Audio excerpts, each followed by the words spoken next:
Hi friends, अभिमान academy के इस प्लेटफॉर्म पर एक बार फिर से आपका स्वागत है। और उत्तर प्रदेश में जो बीएड वालों की अनदेखी हो रही है, इसको लेकर पूरी वीडियो में चर्चा होगी। और 69,000 शिक्षक भर्ती में किस तरीके से बीएड वालों के साथ क्या हुआ है, मैं चाहता हूं कि ये बात हमारे माननीय मुख्यमंत्री योगी आदित्यनाथ जी और जो हमारे बेसिक शिक्षा मंत्री जी हैं सतीश द्विवेदी जी, इस बात को समझें।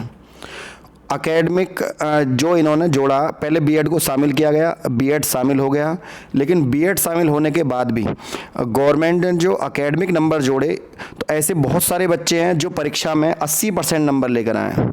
आप समझ लीजिए कि जो 120 नंबर लेने वाला बच्चा है उसका भी नंबर नहीं है। आप समझिए कि एक परीक्षा होती है टेट की, सुपर टेट की, और सुपर टेट में 80% नंबर लाने वाले बच्चे के नंबर नहीं है, 76% 78% वाले के नंबर नहीं है। मतलब जिनके 105 नंबर से ऊपर हैं, 150 में से 105 जो बैठते हैं वो 70% नंबर बैठते हैं।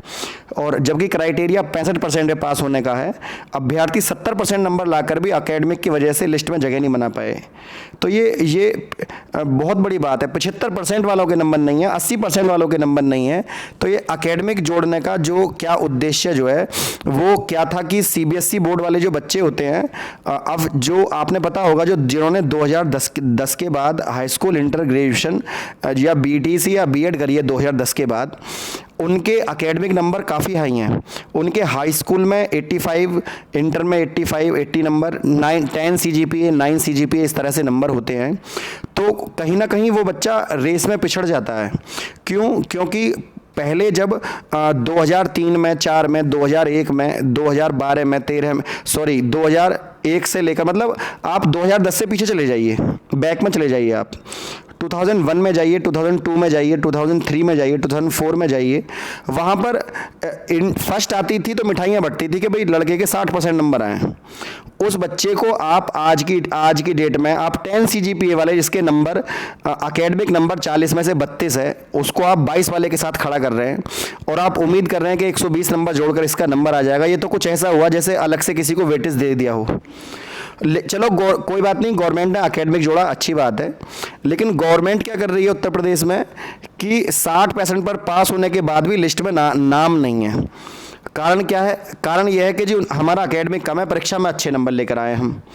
तो गवर्नमेंट को यदि नई वाकई में अगर शिक्षक चाहिए थे, तो क्या 60-65 पे जो क्राइटेरिया रखा है, जिसके लिए गवर्नमेंट 2 साल में लड़ी कि हमें पास अभ्यर्थी चाहिए, तो क्या 60 पर जिसको गवर्नमेंट जीत कर आई है कि हमें 60-65 पर योग्य अभ्यर्थी चाहिए, इस आधार पर गवर्नमेंट ने केस जीता है, तो क्या 60% पर पास होने वाला अभ्यर्थी योग्य नहीं है?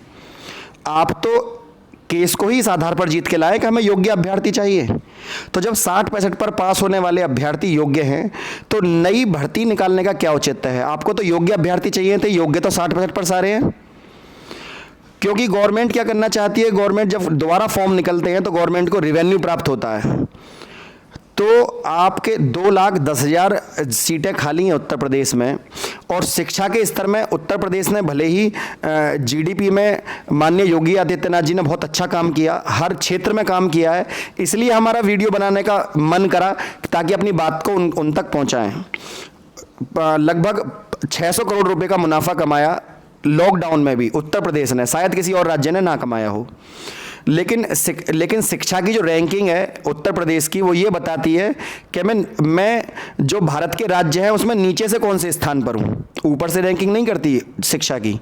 जहाँ प्रदेश में 2,40,000 पद खाली हैं, ऐसे में सरकार नई शिक्षक भर्ती तो निकालने को तैयार है। हुआ क्या, जब शिक्षा मित्रों से केस लड़ रहे थे कोर्ट में, तो वहाँ पर जो एएसजी मैडम हैं सरकार की तरफ से, वो कह रही थी कि यदि आवश्यकता पड़ी तो हम इसमें और पद जोड़ देंगे, लेकिन हमें योग्य शिक्षक चाहिए। आप वहाँ पर ये बोल रहे थे कि हम पद जोड़ेंगे। तो अब जब आपने भर्ती प्रक्रिया पूरी हो गई, अब आपकी पद जोड़ने की बात कोर्ट तक तो थी, लेकिन धरातल पर आपने क्या किया? धरातल पर आपने वो पद क्यों नहीं जोड़े? और उन पदों को तो आप छोड़िए, एक केस है आनंद कुमार बनाम उत्तर प्रदेश सरकार, उसमें 1,37,000 पदों को 6 महीने में भरना था। सरकार ने क्या काम किया? सरकार ने 1 लाख जो 37,000 पद हैं उसमें से पहली भर्ती निकाली, उसमें से 42,000 सीटों को भर के बाकी 22,000 सीटें बचा ली।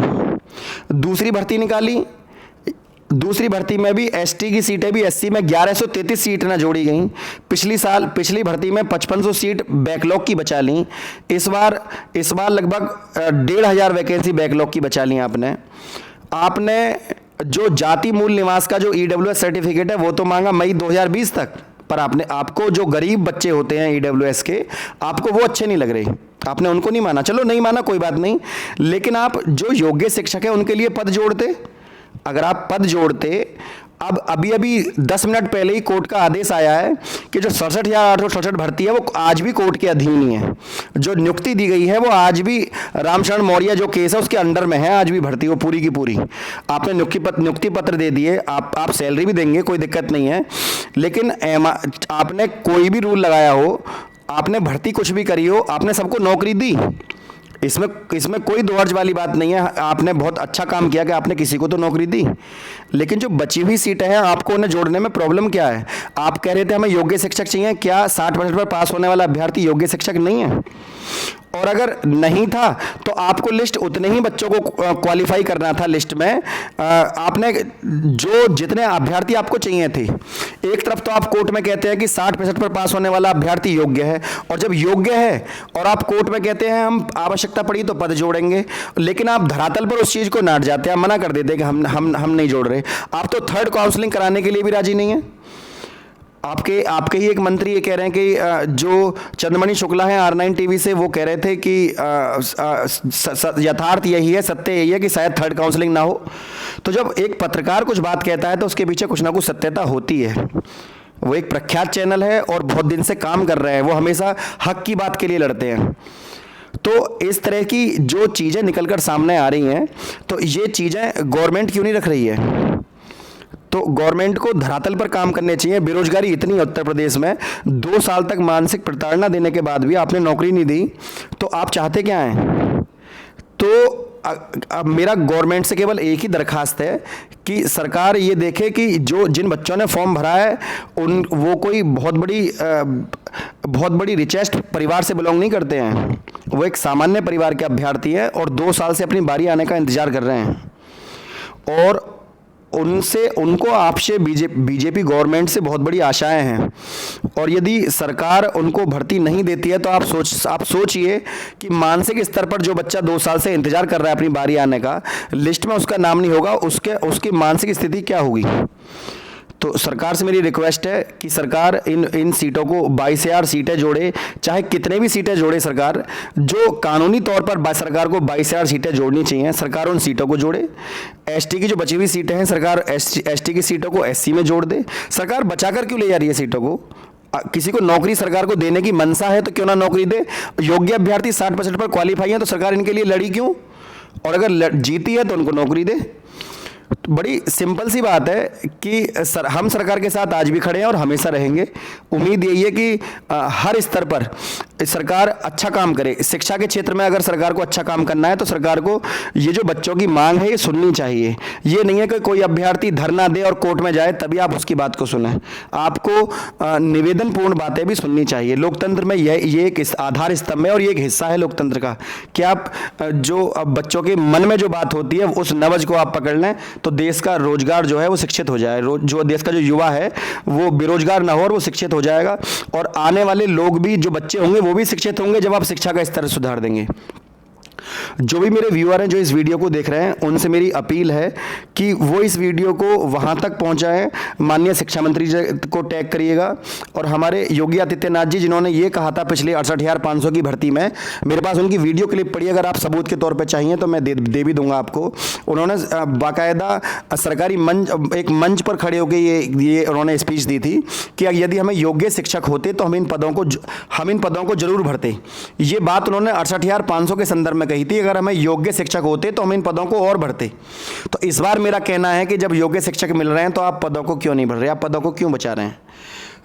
तो ये बहुत बड़ी बात है।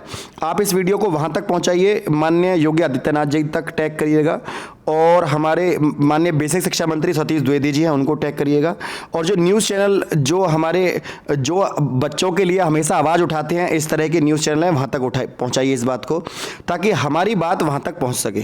फ्रेंड, यदि वीडियो आपको अच्छी लगी हो तो वीडियो को लाइक, शेयर और चैनल को सब्सक्राइब करना ना भूलें। आज के लिए इतना ही। जय हिंद, जय भारत।